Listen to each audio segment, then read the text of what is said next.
यो देश त तपाईको पनि हो मेरो पनि हो। घाँटी समातेर संसद चलाएर चाहिँ घाँटी समातेर एमसीसी पास गर्नलाई बन्दुक देखाएर चाहिँ गर्यो भन्ने कुरा यो मिश्र संसारमा जाने छ। हेर्नुहोस्, हामी थुनिन तयार छौँ, गोली ठोकुन्न, हामी त तयारी छौँ त। आज मात्रै बोल्या हो यो कुरा। माकुने भने त माधव कुँवर नेपाल त उसले देश कहिले सम्झिँदैन। ऊ भारतको छाउरो हो, तर बाबुराम भट्टराई पछिको है। एक नम्बरको छाउरो भारतको बाबुराम भट्टराई, दोस्रो छाउरो यो माकुने हो। जुत्ता ठोक्नुपर्छ यस्ता चाहिँ तपाईँका नेतालाई। देश मारा, ज्यान मारा, धन मारा, वन मारा नेताहरूलाई पाता फर्काएर बाबुराम भट्टराईको त नसामा यिनका रगत भारतीय छ। त्यो व्यक्तिले चलाएको संविधान। माधव नेपालको कुरा गर्नुहुन्छ भनेदेखि यिनले हमारा इन्डिया, हमारे भारत महान भन्ने मान्छे हो। हामी पनि यो कोरोनाको उसमा हामी किन आइरहेको छौँ यहाँ चाहिँ विरोध गर्नलाई? काम नपाएर आएको छौँ र भन्दा यो देशमा हाम्रो पनि लगानी छ, हाम्रो पनि साझेदारी छ। हामीलाई मर्नलाई पिर छैन। कतिचोटि मर्नुहुन्छ तपाईँ जिन्दगीमा? तपाईँ विदेशीको दलाल भएर बाँच्नुहोस् न, त्यो मरे सरौ ठोकुन्, मारुन्, जेल हालुन्, वी डेम केयर। मलाई जर्नल पनि नभनिदिनुहोस्, मलाई डक्टर पनि नभन्नुहोस्। म डक्टर हुन जन्मेको नि होइन, म जन्मेको यो देशको लागि म जन्मेको हुँ। भोलि पनि मैले खुडा खुक्री निकाल्नु म जन्माउँछु, म गोबर बोक्नलाई म तयारी छु, देशको लागि मर्न तयारी छु। मलाई जर्नल पनि चाहिएन, मलाई डक्टर पनि चाहिएन। अहिले राजा भाका भए त्यो जयसिंह धामी मर्दैन थियो, तुइन चुडिँदैन थियो। अहिले त्यहाँ हेलिकप्टर उड्न सक्दैन थियो हाम्रो चाहिँ आर्मीको ब्यारेकको अगाडि। अहिले एमसीसी आउन सक्दैन थियो यहाँ। शेरबहादुर देउवाले बोलाएको हो यो उनीहरूलाई। शेरबहादुर देउवाको परिवारले बोकेको तपाईँको अनैतिक गर्व थियो यो। शेरबहादुर देउवा भन्ने मान्छे नेपालमा जन्मेको ओसना पनि लादैन। शेरबहादुर देउवाको परिवार यिनको इच्छामा नेपालमा गर्भधान गरियो। यो इस्ट इन्डिया कम्पनीले पहिला पादरीहरू आउँछन् त्यो देशमा, क्रिस्चियनहरू आउँछन्, धर्मगुरु आउँछ। एमसीसी नभएर नेपाली मर्दैनन् होइन। शेरबहादुरले खाएको पैसा, प्रचण्डले खाएको पैसा, बाबुराम भट्टराईले खाएको पैसा, ओलीले लगायतले खाएको पैसा यहाँ भुँडी फोरेर तपाईँको चाहिँ निकालियो भने यस्ता एमसीका 10 एमसीसी निस्कन्छन्। यहाँ हेर्नुहोस्, म पनि कम्तीमा 5 घण्टा बहस गर्न चाहन्छु, 5 घण्टा आफ्ना कुरा राख्न चाहन्छु। यो सम्झौताको बारेमा सबै सांसदहरूलाई यो अधिकार छ र सबैले यसमा बोल्न पाउनुपर्छ। खै प्रोसिडियर हामीसँग, खै नियमावली हामीसँग, केले मार्गदर्शन गर्छ हामीलाई? यो कानुनी राज होइन। अनि जे पाए त्यही गर्न पाइन्छ? बल प्रयोग गर्न पाइन्छ? पाइँदैन।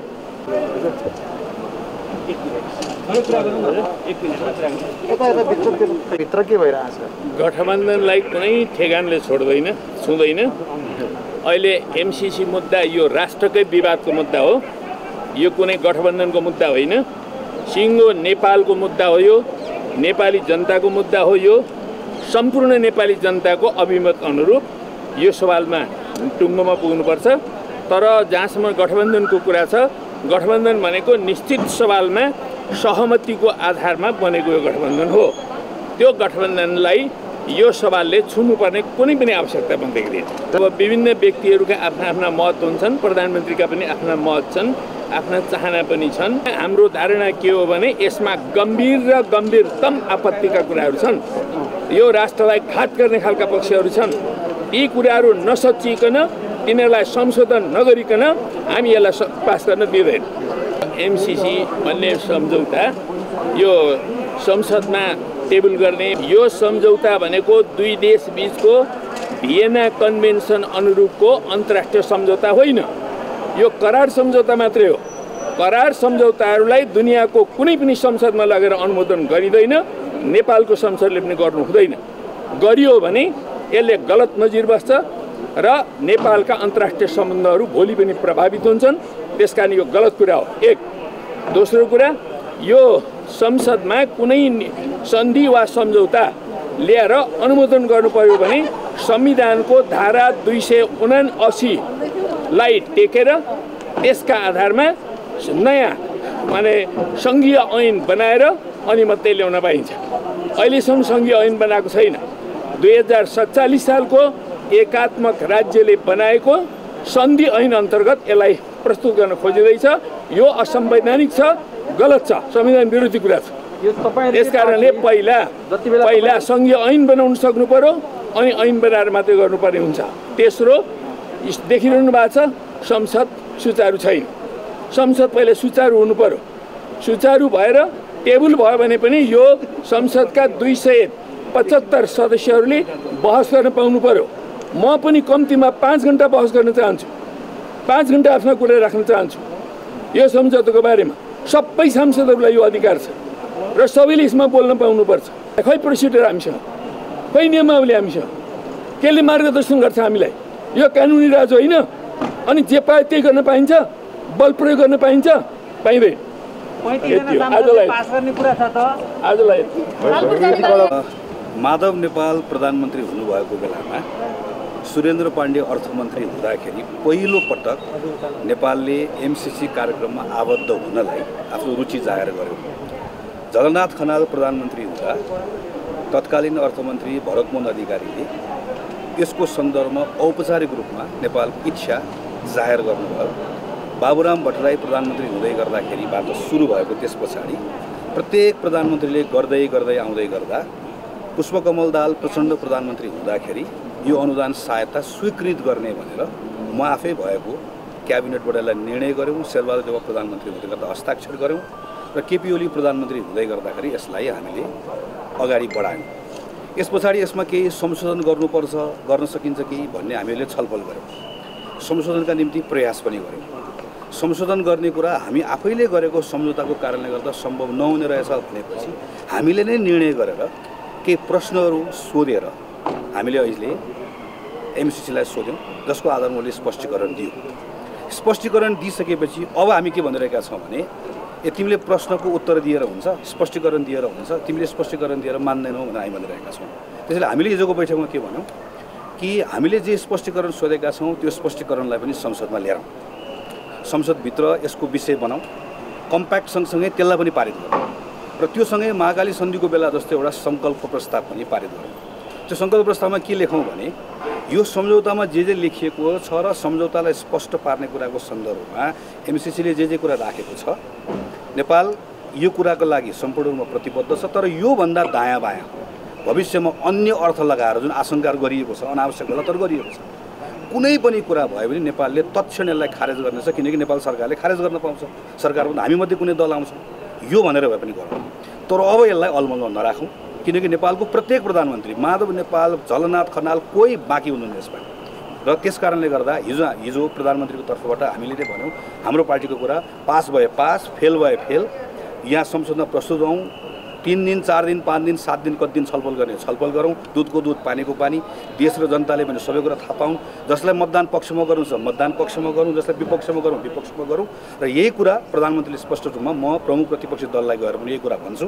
जसरी हामी प्रमुख प्रतिपक्ष हुँदै गर्दा तपाईँहरू सरकारमा भएको बेलामा तत्कालीन सभामुख कृष्णबहादुर महराले यो प्रस्तावलाई संसदमा नल्याउँदाखेरि यो सभामुखको अधिकार होइन, संसदमा ल्याइनुपर्छ, छलफल गरिनुपर्छ भनेर हामीले मत राख्यौँ। तपाईँहरूको मत के छ? तपाईँहरू यो बेलामा संसदमा संसदको तपाईँले अवरोध गरेको कारण अर्कै हो, तर यो विषयको सन्दर्भमा तपाईँहरूले प्रश्न धारणा राख्नुपर्छ भन्ने कुरा म प्रमुख प्रतिपक्षी दललाई पनि गएर भन्छु र उहाँहरूबाट पनि सहयोगको अपेक्षा गर्छु भन्ने कुरा छलफलमा बैठकमा कुनै यो छलछाम गरेर गएको होइन, उहाँलाई भनेरै बैठकलाई। त्यस कारणले गर्दा हिजोको बैठक उहाँ जानुपर्ने भएको रोकेर हामीले आज बिहानलाई बैठक सारेको हो। हाम्रो अहिले पनि पोजिसन हामी प्रमुख प्रतिपक्षी दललाई पनि त्यही कुरा भनिरहेका छौँ कि तपाईँहरूको संसद अवरोध गर्ने एउटा छुट्टै कारण छ। यो विषयका सन्दर्भमा तपाईँले आफ्नो पोजिसन जे हो त्यसलाई क्लियर गरिदिनुहोस्, यसलाई टेबल गरौँ, छलफल गरौँ। जुन दललाई पक्षमा मतदान गर्नु छ मतदान गरौँ, जुन दललाई विपक्षमा मतदान गर्नु छ विपक्षमा मतदान गरौँ। एउटा साझा समझदारीको बाटो सङ्कल्प प्रस्ताव तयार गरेर लिएर गएर जे सङ्कल्पमा गर्नु लेख्नुपर्ने हो लेखेर जाने हो भने त्यो बाटो भएर पनि जाउँ, तर यसलाई टुङ्ग्यौँ भन्ने अहिलेको हाम्रो पोजिसन चाहिँ यही हो। त्यो सत्ता समीकरणको पनि कुरा आइरहेको थियो, त्यो पनि हो होइन? हामी अहिले यो बेलामा हिजो म आफै पनि त्यही छलफलमा छु। हामी अहिले जुन गठबन्धन छ हामी यही भित्रबाट हामी यो यही प्रक्रियाबाटै अहिलेसम्म आजसम्म हामी यही ठाउँमा छौँ, एउटै सरकारमा छौँ, हामी अगाडि बढाउन चाहन्छौँ। तर यो भनिरहँदा के याद गर्नुपर्छ भने गठबन्धन किन बन्यो? हाम्रो बिचमा कुराकानी मिलेर बन्यो। हाम्रो बिचमा कुराकानी मिलेर गठबन्धन चलिरहेको छ। हाम्रो बिचमा कुराकानी मिलेर गठबन्धन चल्दैन, कुराकानी मिलेर पनि चल्दैन, कुराकानी पनि नमिल्ने गठबन्धन पनि चलिरहेको छ भन्ने कुरा हुँदैन। हामी फरक फरक राजनीतिक दलहरू हौँ। हाम्रो बिचमा यो भन्यो हाम्रो कुनै पनि विषयमा हामी फरक फरक राजनीतिक दलहरू हौँ। हामी फरक फरक दलहरू भएको कारणले गर्दाखेरि हाम्रो बिचमा गठबन्धन हुनको लागि त केही कुराहरूमा कुराकानी मिल्नुपर्छ, न्यूनतम कुरा मिल्नुपर्छ। आजको दिनमा नेपाली कङ्ग्रेस माधव नेपालको पालादेखि सुरु भएर आएको 10औं वर्ष लागेर यहाँसम्म आइसके पछाडि यो नेपालको अन्तर्राष्ट्रिय विश्वस्तरको कुरा हो। हामी सबैले यसमा काम गरिसक्यौँ, हामी सबैजना काहीँ न काहीँ संलग्न छौँ। अहिले सिङ्गो नेपालको विश्वसनीयतामाथि नै ठुलो रास आउँछ भन्ने कुरा गरिरहँदै गर्दा एक ठाउँमा उभिन सक्दैनौँ यसमा भनेदेखि भने हामीले प्रश्न भनेका छौँ, टेबल गरौँ, हामीहरू आफ्नो ठाउँमा मतदान गर्न सक्छौँ। उहाँहरूको कुरा चाहिँ एमसिसीका लागि गठबन्धन बनेको होइन भन्ने छ नि त? नै यस्तो हो, हामी सँगै हिँड्नको लागि गठबन्धन बनेको हो। हामी सँगै हिँड्नको लागि गठबन्धन के को लागि बनेको भन्दा हामी चाहिँ वैकल्पिक सरकार दिन सक्छौँ, सँगै हिँड्न सक्छौँ भनेर बनेको हो होइन।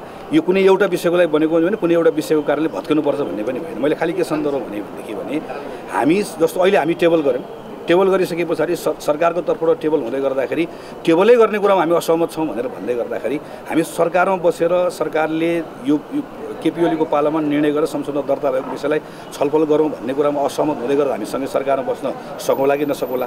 टेबल गरेपछि हामी भनेका छौँ तपाईँहरूले यसको पक्षमा मतदान गर्ने विपक्षमा मतदान गर्ने प्रत्येक दल स्वतन्त्र छ, त्यसपछि के गर्ने भन्ने कुरा उहाँहरूले निर्णय गर्ने कुरा हो। तर हाम्रो लागि अब चाहिँ हाम्रो कुरा के हो भने नेपाली काङ्ग्रेस पार्टीको कुरा चाहिँ अब यो विषयलाई टुङ्ग्याउँ, पास हुन्छ पास गरौँ, फेल हुन्छ फेल गरौँ, खारेज गर्ने खारेज होस्, तर एउटा विषयमा यत्रो वर्ष लागेर यहाँसम्म पुग्ने अनि यहाँ आइसकेपछि यसलाई फेरि अलि पछाडि सारौँ, अलि पछाडि धकेलौँ, फेरि चुनावपछि लैजाउँला, यसपछि कुराकानी गरौँला। यो राष्ट्रघाती छ भने अहिले पनि राष्ट्रघाती छ, चुनावपछि पनि राष्ट्रघाती हुन्छ।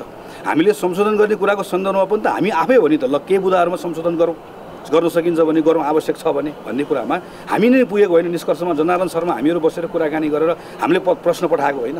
संशोधन गर्न नसकिने भएपछि हामी प्रश्न पठाउँ, त्यसको स्पष्टीकरणलाई यसको भाग बनाऊ भनेर हामी मिलेर काम गरेको होइन।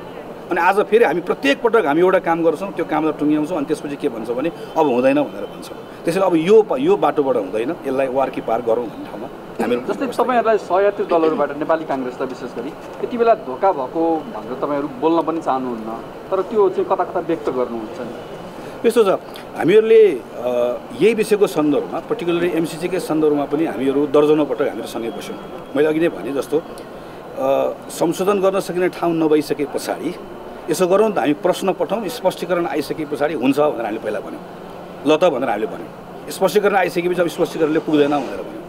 अलि पछाडि के भन्यो भने हामी अहिले अलिक केही महिना सारौँ, पत्रचार गरौँ भनेर भन्यौँ।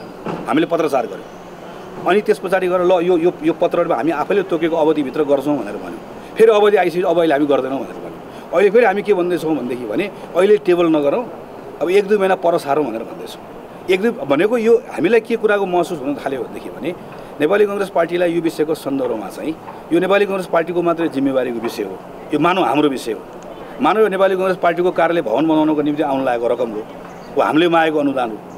यो सबैबाट सबैजना पन्छिएर अनि नेपाली काङ्ग्रेस पार्टीलाई चाहिँ अहिले यसको खिलाफमा जनमत छ, त्यस कारणले गर्दा यसको भारी काङ्ग्रेसलाई बगाउनुपर्छ भनेर भने जस्तो गरिकन जसरी प्रस्तुत हुनु खोजिएको छ, यसबाट स्वाभाविक रूपमा गठबन्धनभित्र रहेका दलहरूले हामीसँग जसरी व्यवहार गरिरहेका छन् हाम्रो त्योपट्टि गम्भीर आपत्ति छ।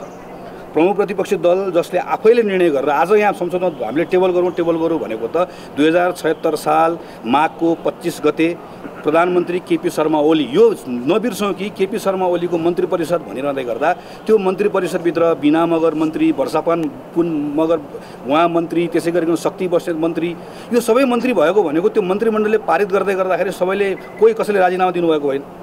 त्यो प्रस्ताव यहाँ संसदमा टेबल गरेको प्रस्ताव यहाँ लिएर आउँ भन्दै गर्दाखेरि प्रमुख प्रतिपक्ष दल पनि हामीलाई अहिले के सरकार हाम्रो यसमा धारणै छैन, यो कालो भए पनि ठिक छ, सेतो भए पनि ठिक छ भनेर भन्छ। अनि गठबन्धन रहेको दलहरू आफैले सुरु गरेको प्रस्ताव यहाँसम्म आइपुग्दै गर्दाखेरि श्रावण आयो भदौ भन्नुहुन्छ, भदौ आयो असोज भन्नुहुन्छ। यो व्यवहार चाहिँ हामीसँग गरेको व्यवहार चाहिँ यो नेपाली काङ्ग्रेसलाई छलछाम गर्ने व्यवहार भयो, हामीसँग सफा व्यवहार भएन। हामीसँग चाहिँ बन्द कोठामा एउटा कुरा गरियो, अर्को दिन अर्को कुरा गरियो। अब आज पनि के कुरा गरिएको छ, 8 गते लैजाउँ, 8 गते भयो भने हामी टेबल गर्न मद्दत गर्न सक्ने अवस्था हुन्छ भनेपछि त हामीले त्यसलाई मान्ने भयो। ठिक छ, 6 कोठामा 8 गते, अब फेरि 8 गते बिहान के हुन सक्ने भयो भनेदेखि होइन अब 12 गते छौँ। सबै भने काङ्ग्रेसले किन यसलाई जबरजस्ती लैजानु खोजेको जस्तो बाहिर आएको जस्तो अथवा फोन आएको कुरा अमेरिकी दबाब यिनै कुराहरू हुनु काङ्ग्रेसलाई परेको? नै कुनै ल म यति एउटा कुरा फेरि आग्रह गर्छु, ल पुष्पकमल दाललाई पनि फोन आएको, केपी शर्मा ओलीलाई पनि फोन आएको, हामी सबैले सुनेको हो नि त। उहाँहरूमध्ये कसैले उभिएर भनिदिनुहोस् त त्यो फोनमा चाहिँ, मलाई त फोन आएको होइन, उहाँहरूले भनिदिनुहोस् न त हामीलाई यस्तो दबाब आयो, यस्तो धम्की आयो भनेर कसैले भनिदिनुहोस् न त। हामीहरू चाहिँ उहाँ कि कसैले भन्नु पऱ्यो, होइन भनेदेखि भने मैले यति मात्र भने माधव नेपालको पालोमा सुरु गरेर नेपालको सबै प्रधान, म आफै त्यो क्याबिनेटको सदस्य हुँ, पुष्पकमल दाहाल क्याबिनेट सदस्य हुँ, जसले हामीले यसलाई अनुमोदन गर्ने भनेर भनेको। म आफै त्यस पछाडि चाहिँ यसमा सङ्कल्प प्रस्ताव पारित गर्न सकिन्छ कि भनेर केपी शर्मा ओलीको पालोमा सँगै काम गरेको माओवादी र एमालेको साथीहरूसँग हामी संशोधन गर्न सकिँदैन भन्ने भएपछि कुन बुँदामा संशोधन गर्ने स्पष्टीकरण लिउँ भनेर काम गरेर आएको। हामीले यत्रो वर्ष सँगै काम गऱ्यौँ होइन। अब यो हो भने यसले एउटा कुरा हेर्नुहोस्, हामी अहिले अर्थ मन्त्रालयबाट निर्वाचनलाई पैसा माग्दैछौँ। हामीले के भन्नु, पैसामा निर्वाचन गर्न पैसा छैन, अलिकति पैसा सहयोग गरौँ भन्दैछौँ। अब हामी यत्रो पूर्वाधारलाई आएको पैसा 50-60 अरब रुपियाँ पैसा अब नेपाललाई चाहिँदैन होइन, किन हामी त सक्नेछौँ, हामी त गरिहाल्छौँ भनेर भन्ने हो भनेदेखि भने अब योभन्दा अगाडिको यात्रामा नेपालले कुनै पनि पूर्वाधार बनाउनका निम्ति नेपालले कोहीसँग पनि मलाई पैसा चाहिन्छ भनेर भन्न सक्ने अवस्था हुँदैन। अनुदान त लिन चाहिँदैन भनेर भनेपछि ऋण त लिने कुरै भएन। अब अनुदान कतिबाट लिनु भएन, ऋण कतिबाट लिनु भएन। अनुदान र ऋण नलिइसकेपछि हामी आज हाम्रो आजको आफ्नो अवस्था के छ भनेर हेरौँ। अब हाम्रो पूर्वाधार निर्माण गर्ने आकाङ्क्षा पुरा गर्ने चाहिँ कसरी हो, कसैले बताइदिनु पर्यो। गर्ने कसरी, अनुदान हामीलाई नचाहिने, अनुदान नचाहिने त ऋण त लिनै भएन। झन् सित्तैमा आएको अनुदान नचाहिने भएपछि तिर्नुपर्ने ऋण त किन लिने। त्यसैले यो कुनै नेपाली काङ्ग्रेस पार्टीको मात्र कुरा भएन। म त आग्रह गर्न चाहन्छु यहाँ, त्यसैले म त संसदको डिबेट गरेर बसिरहेको हो। संसदभित्र एउटा बुदामा हामी पनि छलफल गरौँला भनेर, या डिबेटै गरेर नपाएर मात्रै हो। होइन भनेदेखि भने त हामी सबैले यसको उत्तर दियो, हामी सबै जवाबदेही हुनुपर्छ। हामी सबैले यसमा काम गरेर आएको हो। अवस्था चाहिँ यो। हस् त, थ्याङ्क यू। एमालेको प्राथमिकता चुनाव हो, वैशाख 30 गतेको चुनाव र आउने सङ्घ र प्रदेशको चुनाव एमालेको प्राथमिकता हो। एमालेको प्राथमिकता सत्ता गठबन्धन होइन, प्रधानमन्त्री होइन, मन्त्री होइन। अब यो गठबन्धन जे उद्देश्यले बनेको थियो यसको जग बलियो थिएन, यसमा पर्याप्त मात्रामा कङ्क्रिटहरू थिएनन्, सिमेन्टहरू थिएन, छडहरू मिलाएको थिएन, रसायन मिलेको थिएन। त्यसैले यो टुट्नु त अनिवार्य छ, यो त एकदमै अप्राकृतिक ढङ्गले मात्रै जोडिएको हो। यो टुट्नु अनिवार्य छ। यो टुटेपछि अब के हुन्छ होइन, अब टुट्छ कि टुट्दैन त्यो त अब हाम्रो हातमा छैन। अब टुटेपछि संविधानले जे व्याख्या गरेको छ, सर्वोच्च अदालतका मान्य न्यायाधीशहरूले जे व्याख्या गर्नुभएको छ त्यो व्याख्यामा जान्छ। त्यसको मतलब संसदमा अर्को सरकार बन्ने सम्भावना हुँदासम्म त संसद विघटन हुन्न भनेको छ। जब यो गठबन्धन टुट्छ भने संविधानको धारा 76 प्रभावित हुन्छ। त्यो धारा 76ले जे भनेको छ त्यो हुन्छ। त्यो धारा 76 भित्र एमालेको भूमिका जहाँ हुनुपर्ने त्यही हुन्छ, धारा 76ले प्रश्न गर्छ। तर अहिले हामी त्यसमा लालच छैनौँ र त्यसको निम्ति कुनै अभ्यास गरेका छौँ। गठबन्धन टुट्ने कारण चाहिँ एमसिसी नै हो भनिन्छ। यो एमसिसीको सन्दर्भमा एमालेले अहिलेसम्म मौन नै भएर बसिरहेछ। प्रधानमन्त्री देउवाले हिजो बालकोटमै गएर तपाईँको अध्यक्षज्यूसँग भेट्नुभयो। अब चाहिँ एमालेको धारणा के हुन्छ, सरकारलाई सहयोग गर्छ या गर्दैन, काङ्ग्रेससँग गठबन्धन एमालेको हुन्छ कि हुँदैन? अनि मैले भनिहालेँ नि, धारा 76मा जब प्रक्रिया सुरु हुन्छ त्यसपछि एमालेले आफ्नो पोजिसन त्यहीँ बनाउँछ। एमसिसीको छ। अब एमसिसीमा त अहिले अब हामीसँग यो प्रश्न सोध्न आवश्यक किन छैन भने हामी संसदीय प्रक्रियाको खास गरिकन सभामुखज्यूले दिनुभएको एजेन्डाहरू जुन संसदमा छन् त्यो एजेन्डाकोमा भाग लिएका छैनौँ हामीले होइन। आज पनि हेर्नु भने आदिवासी जनजाति आएको प्रतिवेदन थियो, अस्ति चाहिँ के मुस्लिम आयो कि के आएको प्रतिवेदन थियो। यी प्रतिवेदन सब्मिट गर्ने क्रम पनि हामी भाग लिएका छैनौँ। त्यस्तै हुन्छ हुन्न भन्ने पनि हामी भाग लिएका छैनौँ। त्यसो भने हाम्रो त भनाइ के छ भने सबभन्दा पहिले त नेकपा एमालेले हुन्छ र हुन्न भन्ने ठाउँमा अथवा भोटिङ गर्ने ठाउँमा भाग लिने परिस्थिति बनाउन, त्यसपछि नेकपा एमालेले के गर्ने हामी गर्छौँ। अहिले त हामी बोलेर के हुन्छ, अहिले त सरकारले नै एमसिसी ल्याउँछ कि ल्याउँदैन होइन, हामी हतारमा किन बोल्नु पऱ्यो। उहाँहरूलाई नै यति धेरै प्रसव पीडा भइरहेको छ एमसिसीको भने त्यसमा हामीले ल्याउँ भनेर अथवा नल्याउँ भनेर ल्याउने नल्याउनु त उहाँहरूले होइन, त्यो उहाँहरूको बिजनेस हो। उहाँहरूले के गर्नुहुन्छ हामी त हेरिराखेका छौँ। संसदमा पहिलो कुरा त संसदमा हामी एउटा वैधानिक ढङ्गले भाग लिने, खास गरिकन प्रक्रियामा भाग लिने स्थिति उहाँहरूले बनाउनु पऱ्यो। त्यो स्थिति बनाउनको निम्ति त एमालेले जे 14जना सांसदहरूको बारेमा अडान राखेको छ त्यो अडानमा नेकपा एमालेका पक्षमा निर्णय हुनु पऱ्यो नि, अनि नै भाग लिन्छ एमाले त्यसमा। अब त्यसमा भाग नलिँदासम्म एमसिसी आए पनि अर्को चाहिँ कुनै एजेन्डा आए पनि एमालेले त्यसमा आफ्नो पूर्ववत जे अडान हो त्यही नै कायम राख्छ। हस्, धन्यवाद।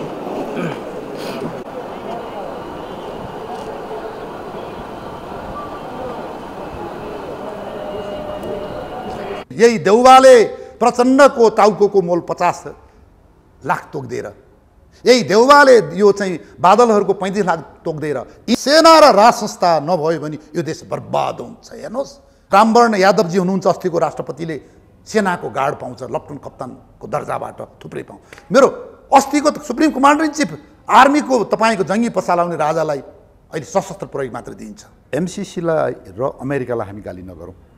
उनीहरू हाम्रो सगरमाथा हिमाल जस्तो प्रष्ट छन्, उनीहरूले ढाँटेका छैनन्। टाढाबाट उडेर आएको अमेरिका मित्र हो, तर नेपालको लागि धेरै गरिदिएको छ।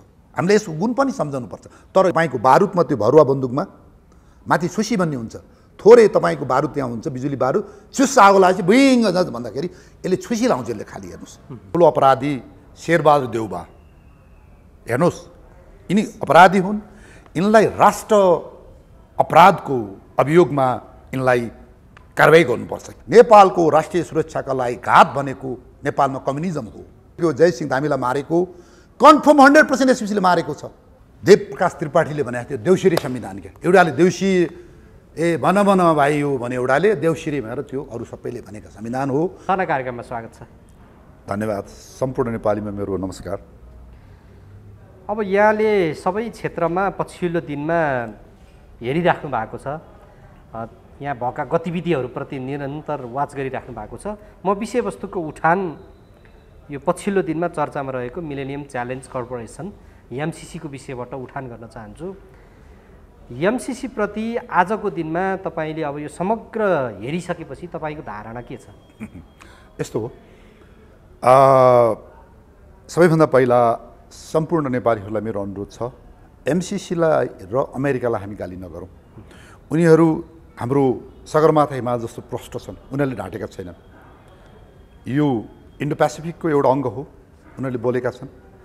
एमसिसी अनुदानहीन लगानी हो बोलेका छन् र उनीहरूले एक शब्द ढाँटेका छैनन्। त्यहाँ हामी माथि गर्ने, हाम्रो कानुनभन्दा माथि हुने, हाम्रो उनीहरूको एकाउन्ट हामीले हेर्न नपाइने, यहाँको सुरक्षा व्यवस्था उसैको, अब यो सबै चिजहरू छन् भन्दा ढाँट्ने अपराधीहरू नामै किटेर भन्छु। वर्तमान प्रधानमन्त्री शेरबहादुर देउबा, पूर्व प्रधानमन्त्री केपी शर्मा ओली, त्यसपछि यिनका ओलीका अर्थमन्त्री युवराज खतिवडा, परराष्ट्र मन्त्री तत्कालीन युवराज गेवाली र अहिलेका यो रामशरण महत, त्यसपछि यो अमेरिकामा रहेको राजदूत यो के शर्मा, पहिला राजदूत थियो काङ्ग्रेसको कोटाबाट शङ्कर शर्मा, त्यसपछि गएर यो सौडिम वागले, यो गोविन्दा के भन्ने छन् यो नेपाली काङ्ग्रेसका, यिनीहरू भनेका देशका लुटाहरू, यी भातमाराहरू यिनीहरू। मैले जसको नाम लिएँ किन भन्नुहुन्छ भने तपाईँको देश हो, तिनको पनि देश हो, तिनको नागरिकता नि यो देशमा छ। त्यसमा भएका कुराहरू ए टु जेड असललाई असल भनिदिउँ, गल्तीलाई गल्ती भनिदिउँ, ढाँट्नु हुँदैन नि त। यहाँनिर सबैभन्दा अहिले ठुलो अपराधी शेरबहादुर देउबा हेर्नुहोस्, यिनी अपराधी हुन्। यिनलाई राष्ट्र अपराधको अभियोगमा यिनलाई कारवाही गर्नुपर्छ। किन? शेरबहादुर देउबा सुन्नुहोस् मलाई यो, यिनलाई राष्ट्र अपराध राष्ट्रद्रोहीमा यिनलाई कारवाही गर्नु किन? यिनीले अहिले प्रधानमन्त्री भएपछि एमसिसीको यो हो कि होइन, ठिक छ कि छैन भनेर अहिले 11वटै कतिवटा बुझा अमेरिकालाई सोधेर पठाए नि। योभन्दा अगाडि यिनीले प्रधानमन्त्री हुँदा के हेरेर के बुझेर पढ्दै नपढी किन सही गरे यिनले अर्थमन्त्री किन पठाए? यिनका अर्थमन्त्रीले सही गरेर आएको कि लो भन्नुहोस्, यिनी प्रधानमन्त्री भन्दा यिनीले पढेकै छैनन्, बुझेकै छैनन् भन्दा यिनले तपाईँको सोलो ढोलोमा देशलाई तपाईँको एउटा उपनिवेश बनाउनलाई जुन सही गरेर आयो, यही प्रधानमन्त्री अहिले हुन्छ। फेरि यिनी हुन्छन् र यिनले अहिले के भन्छन्, यो हो कि होइन, यो ठिक छ कि छैन, त्यो हेर्नुहोस् है त यहाँनिर भन्दा यो राष्ट्रघात हो। यो शेरबहादुर देउबा भन्ने मान्छेलाई कारवाही गर्नुपर्छ। मैले अध्ययन गरेँ, ओसामा बिन लादेनले अफगानिस्तानलाई कसरी नष्ट गर्यो। एउटा अमेरिकाले प्लान्टेड एजेन्ट, रसियाको विरुद्ध खडा गरेको एजेन्टले आखिर अमेरिकाको त्यत्रो मान्छे मारिदियो, अमेरिका सेना मारिदियो, अफगानिस्तान तस नस पार्यो ओसामाको एउटजना कारणले। यो शेरबहादुर देउबा भन्ने मान्छे नेपालमा जन्मेको ओसामा बिन लादेन हो, जसले उसको परिवारको स्वार्थको लागि एमसिसी भन्ने प्रोजेक्टलाई उसले इन्डोर्स गरेको हो। यहाँ उहाँले उनले इन्डोर्स गरिसकेपछि काङ्ग्रेसले तपाईँको ओन गर्यो, त्यसपछि गएर गभर्मेन्टको रूपबाट अमेरिकाबाट सही गर्यो भन्दाखेरि एउटा नेपालमा जन्मेको नेपालको लागि तपाईँको बर्बाद गर्न आएको शेरबहादुर नाउको बिन लादेनले ओसामा बिन लादेनले अहिले कति दुःख दियो नेपालीलाई। आम नेपालीले हुँदैन भनिरहेको छ। मैले फेरि भन्छु, अनुरोध गर्छु, म अमेरिकालाई गाली गर्दिनँ, म तपाईँको एमसिसीलाई गाली गर्दिनँ। हामीहरूको यो कार्यक्रमको उद्देश्य पनि अमेरिका देशलाई गाली गर्ने अथवा यो एमसिसी कार्यक्रमलाई गाली गर्ने भन्ने होइन, तर यसमा जनस्तरबाट जुन आवाजहरू उठे यसमा विज्ञहरूको के रहेछ धारणा भनेर बुझ्ने चेष्टा हो। किनभने विज्ञहरूले समाजलाई सूचना दिएका हुन्छन्, त्योबाट अब जानकारी दिएका हुन्छन् भन्ने प्रयोजन हो। त्यो अन्तर्गत मैले यहाँलाई के गर्न चाहेँ भने जस्तो शेरबहादुर देउवाको मात्र सरकार यसमा इन्भल्भ छैन। हिजोको दिनमा 6वटा सरकारहरू अहिलेका जो प्रमुख दलका मुख्य नेताहरू शीर्ष नेताहरू नै प्रधानमन्त्री भएको बेलामा यो कार्यक्रम निरन्तर अगाडि बढेको छ। नेपालले आफैले त्यसमा फर्म भरेको छ अनि आफै गएर हस्ताक्षर गरेर आएको छ र आजको दिनमा यसलाई विवादमा लिएर आइएको छ। यो प्रवृत्ति चाहिँ के हो भन्ने कुरा होइन। यस्तो तपाईँले भनेको बिचका प्रधानमन्त्रीहरूलाई म मतलब राख्दिनँ, जसले यसलाई सुरुमा जन्मायो। मैले भने शेरबहादुर देउवाको परिवार यिनको इच्छामा नेपालमा गर्भधान गरियो। यो एउटा रोग नेपाली काङ्ग्रेसले बोक्यो, त्यसपछि एउटा गभर्मेन्टले बोक्यो र त्यसपछि मैले भने खड्गप्रसाद ओली लगायतहरू जुन घात गरेको छ। यिनका परराष्ट्रमन्त्री त्यो गेवाली र अर्थमन्त्री त्यो खतिवडा, यी देशमाराहरू ढाँटे नेपालीलाई। तपाईँ प्रश्न भन्नुहोस् न ढाँट्नुहोस् न भन्दा अब यसको कमजोरी र फाइदाहरू त अहिले सडकमा हिँड्ने केरा फट्याङ्ग्राले थाहा छ। म यसमा बताइराख्नु मैले जरुरी ठान्दिनँ। हेर्नुहोस्, यो नेपालको मूल कानुन संविधान, त्यसपछिका नीति नियमभन्दा माथि छ यो। त्यसपछि गएर यसले राख्ने हरेक ट्रान्समिटर के भन्छ मिसन स्टेसनहरूमा यसले सुरक्षा आफूले राख्छु भनेको छ। त्यहाँ को बस्छ भोलि? को बस्छ? हामी नेपाली कोही बस्न पाउँदैनौँ त्यहाँ। यसका ती चाहिँ अब यी पार्टीहरू छन्। हेर्नुहोस् है भन्दा यो डाइरेक्टली हेर्नुहोस्, यो चाइनालाई तपाईँको असल गर्नको लागि लिएको छ, भारतलाई डोमिनेट गर्नको लागि। भोलि भारतले पनि यसलाई बाइहार्ट मानेको छैन।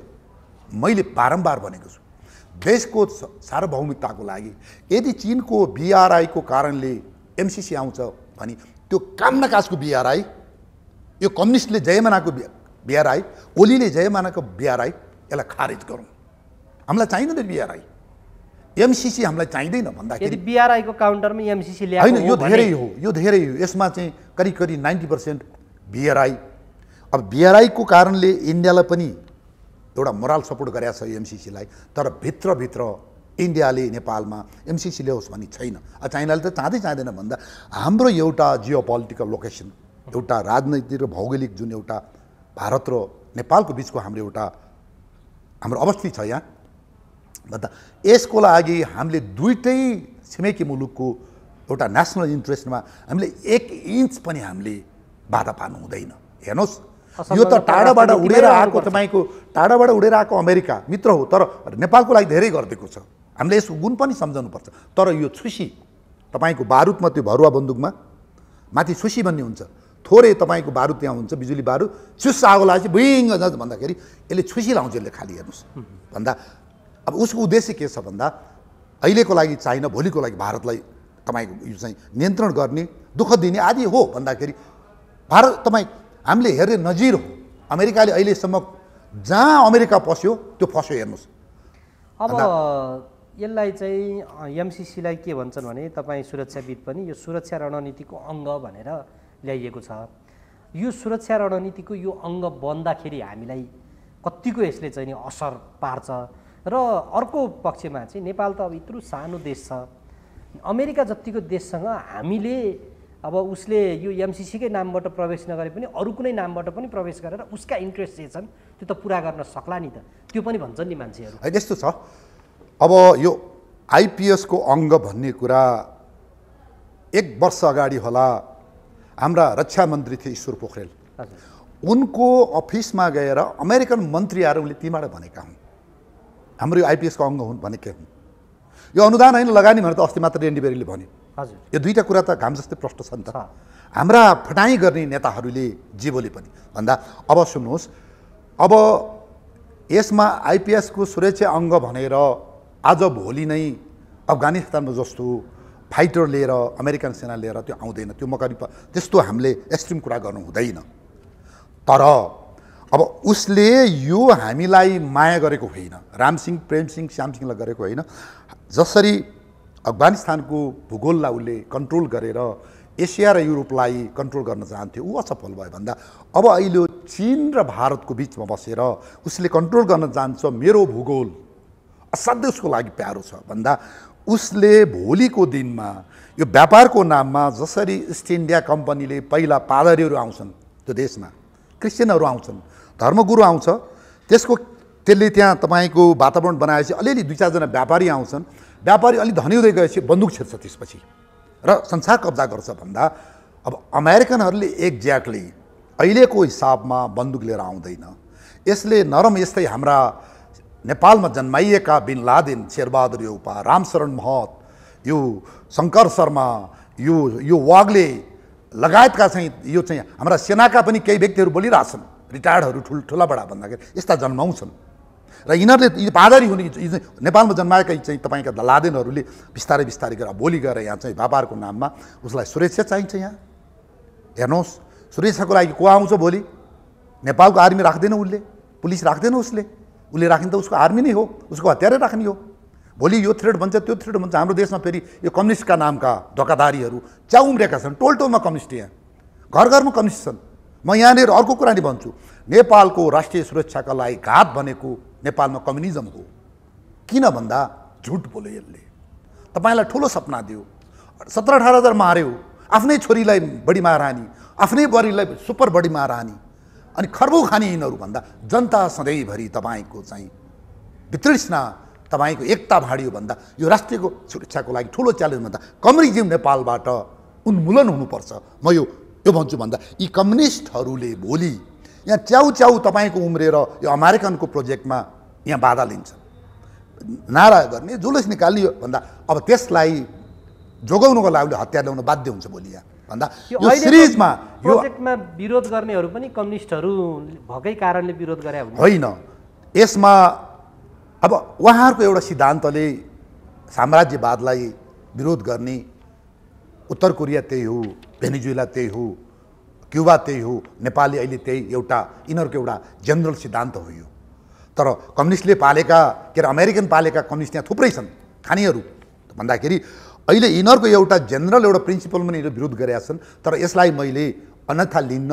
अहिले यो देशमा यत्तिकै स्थितिमा एमसिसी ल्याउनु हुन्न भनेर उहाँले बोल्नु भएको छ। चोरै लुटेरै रहेछ भने पनि यो स्थितिमा बोल्छ भने त्यो सही छ। हामीले एमसिसी नभएर नेपाली मर्दैनन् होइन। शेरबहादुरले खाएको पैसा, प्रचण्डले खाएको पैसा, बाबुराम भट्टराईले खाएको पैसा, ओलीले लगायतले खाएको पैसा यहाँ भुँडी फोरेर तपाईँको चाहिँ निकालियो भने यस्ता एमसिसीका 10 एमसिसी निस्कन्छन्। यहाँ हेर्नुहोस् है त। भन्दाखेरि म के भन्दैछु भन्दा सुरक्षा मामला चाहिँ के हुन्छ भन्दाखेरि यसमा सामाजिक सुरक्षा जोडिन्छ यो एमसिसीसँग, त्रास हुन्छ। यहाँ तपाईँको बन्दुकीय चाहिँ सुरक्षा जोडिन्छ, तपाईँको हाम्रो बाइलेटरल रिलेसन इन्टरनेसनल सुरक्षा जोडिन्छ। भोलि चाइनिज सुरक्षाको चाहिँ तपाईँको सुरक्षा थ्रेड हुन्छ, इन्डियनहरूको सुरक्षा थ्रेड हुन्छ यहाँनिर भन्दा थुप्रै चिजहरू यसमा तपाईँले सुरक्षा भन्ना साथ यो एउटा मात्रै सुरक्षा हुँदैन। भोलि उसले के भनेको छ यो इन्टेलेक्चुअल प्रपर्टी राइट, उसले बनाएका बाटोहरूमा भोलि नेपालीले उसले गुडाउन दिन्न भन्ने उसको अधिकार हुन्छ। भनेपछि 5 वर्ष भनिएको थियो, त्यो 5 वर्ष हुँदैन। 5 वर्ष होइन, यो 5 वर्ष होइन, अनन्तकालसम्म जबसम्म त्यो ट्रान्समिसन लाइनबाट बिजुली दौडिराख्छ त्यो उनीहरूले आफ्नो प्रोटेक्सनको लागि त्यो रहि नै राख्छ। यो झुट कुरा उसले 5 वर्षमा छोड्छु मेरो कहीँ लेखेकै छैन, कहीँ लेखेको छैन। यो हाम्रा झुट, यो नेपालमा जन्मेको एउटा मेन बिन लादेनको मैले नाम लिएँ, त्यसका अरे यो अब्दुल्ला मोहम्मद के भन्ने यो नाम गरेका जस्तै यो रामशरण महत जस्तो। हेर्नुहोस् रामशरण महतले छाडी अस्तिको कान्तिपुरमा के लेखे, तिनलाई यो देशमा मर्नलाई तपाईँको अधिकार छैन, यिनलाई गाड्नुपर्छ यो कब्रिस्तानमा लगेर। यस्ता झुट पिएचडी हुन्छ कहिले देशको।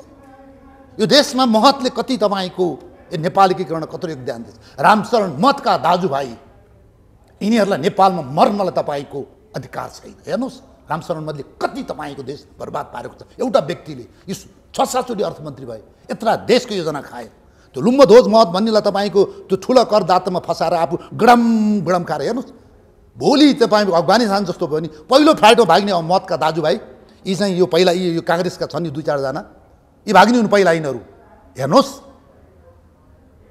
यो देश त तपाईँको पनि हो मेरो पनि हो तपाईँले म भन्छु नढाँट्दिनुहोस् न स्वतन्त्रतालाई अनि सम्पत्ति पनि यिनीहरू खाने हेर्नुहोस् एउटा व्यक्तिले कति भ्रष्ट गरे हेर्नुहोस् के इज्जत छ यिनको भैँचालोमा आएको जस्ता पाता समेत लुकाएर घरमा ल्याएर यस्तै यही डाक्टर यस्तै डाक्टर होइन अब डाक्टर साहब यहाँ त हेर्नुहोस् आम नेपालीहरू यस्ता व्यक्तिहरूलाई म किन मलाई गाली गर्छन् यहाँ नाम लिस भएर नयाँ जेनेरेसन नयाँ पिँढी 18, 20, 30 वर्षले यी व्यक्तिहरू चिन्नुपर्छ को हो बाबुराम भट्टराई को हो यो प्रचण्ड को हो यो रामशरण महत को हो शेरबहादुर देउपा को हो यो चाहिँ केपी ओली चिन्नुपर्छ यी डाँकाहरू हुने यिनीहरू जसले गर्दा तपाईँको अहिले परिवारमा एकता छैन देशमा एकता छैन हाम्रो धर्म खाए यिनीहरूले तपाईँको सम्पत्ति खाए अहिले एकजना तपाईँको जन्मेको बच्चाको थाप्लोमा 60,000 ऋण छैन कसले खाए हेर्नुहोस् भन्दा निराजको मुलुक यिनीहरूले राजा फाले धर्म फाले अहिले मार्क्स र लेनिनको फोटो झुन्नु छन् यी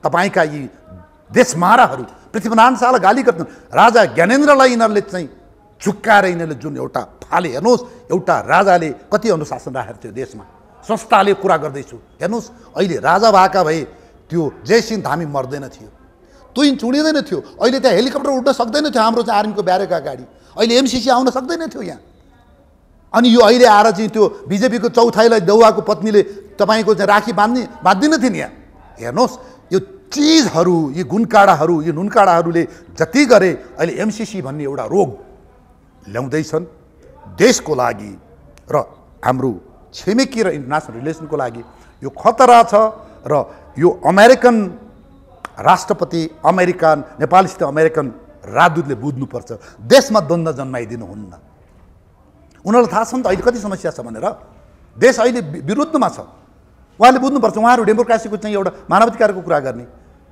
के कुरा गर्ने अमेरिका होइन र अमेरिकाले जबरजस्ती अहिले हामी गरिब देश भनेर हामीलाई थिच्नु मिल्छ चिजहरू अब यसको कार्यान्वयनको सिलसिलामा पर्सि सेप्टेम्बर 9 एमसिसीको उपाध्यक्ष नै नेपाल आउँदै हुनुहुन्छ उहाँले सबैलाई भेट्दै पनि हुनुहुन्छ अब त्यसको साथसाथै यहाँ विरोध पनि चाहिँ प्रदर्शन सुरु हुने कुरा छ गृह मन्त्रालयले फेरि यही बिचमा बोल्नलाई समेत रोक लाग्ने हिसाबको एउटा विज्ञप्ति जारी गरेको छ यसलाई कसरी हेर्नुहुन्छ यो विज्ञप्ति देउवाको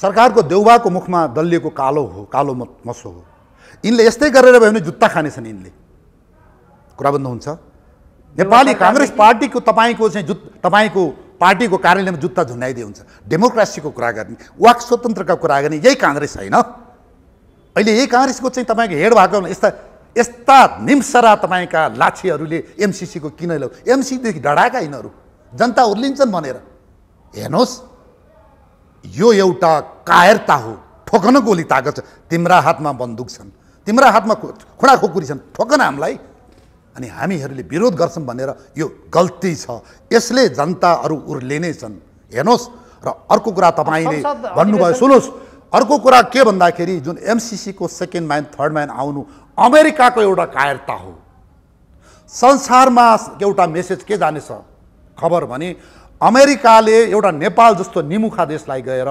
घाँटी समातेर संसद चलाएर चाहिँ घाँटी समातेर एमसिसी पास गर्नलाई बन्दुक देखाएर चाहिँ गर्यो भन्ने कुरा यो मेसेज संसारमा जानेछ हेर्नुहोस् यो अमेरिकाको गल्ती हो अमेरिकाले बुझ्नुपर्छ बन्दुक भनेको तपाईँको अमेरिकाको कुनै प्रतिनिधि भनेको त्यो बन्दुकको शक्ति हो यो एमसिसीको सेकेन्ड म्यान थर्ड म्यान ल्याउनु यो अमेरिकन राजदूतको एउटा मूर्खता हो यो चाहिँ एमसिए कार्यालयमा रहेको त्यो बिस्टे छ अर्को राष्ट्रघाती कुनै दिनमा यिनीहरूलाई घाँटी समातेर पछार्नुपर्छ जसले नेपाललाई ठगिरहेछन् झुट कुरो बोलिरहेछन् करोड दिनको तपाईँको खाइरहेछन् महिनाको यिनीहरूको चाहिँ तपाईँको एउटा गल्ती हो अमेरिकाले आएर पर्सि आएर त्यतिखेर एमसिसी पास गर्न भयोदेखि भन्नु हेर्नुहोस् संसारमा एउटा अमेरिकाको बदनामी हुँदैछ आउनै हुँदै थियो यो अहिलेको स्थितिमा आउने स्थिति नै थिएन यो अमेरिकनहरूको यस्तो तपाईँको यो कच्चा शेरबहादुर देउवाले बोलाएको हो यो उनीहरूलाई शेरबहादुर देउवाको परिवारले बोकेको तपाईँको अनैतिक गर्व थियो यो शेरबहादुर देउवाको इच्छामा बोलाइएको हो नि यिनीहरू भन्दा यति तपाईँको कमजोर खेलमा आइरहेको छन् यो एमसिसीको प्रतिनिधिहरू यहाँ यो अमेरिकाको लागि बेइज्जत हो। यो सरकारले यो अब गर्नको लागि नै अब के गर्छ, विपक्षी दलको नेताले त भनिसकेका छन् के गर्छौँ एमसिसी भनेर। 23 गते जुन संसद अधिवेशन आह्वान गरेको छ त्यति बेला पारित गरिदियो भने के हुन्छ? होइन, गर्दैन, नट पोसिबल। मलाई विश्वास छ यो देशको सभामुख अग्निप्रसाद सापकोटाले यसमा ठुलो रोल गर्नुहुनेछ र उहाँको एउटा सुझबुझमा त्यो माओवादी पार्टी छ त्यहाँ, त्यसपछि गएर मधेसवादी पार्टीहरू र प्लस यो माधव कुमार नेवालको पार्टीहरूलाई एउटा माधव कुमारले यसको संशोधन सहित पारित होइन, यो संशोधन त ओके भएर आउँछ। यो संशोधनमा 11 बुँदा सरकारले पठाएको सबै ओके भएर आउँछन्, त्यो गरेर ल्याउँछन्। यो सबै तपाईँ कानी खुसी गरेर आइसकेको कुरा हो।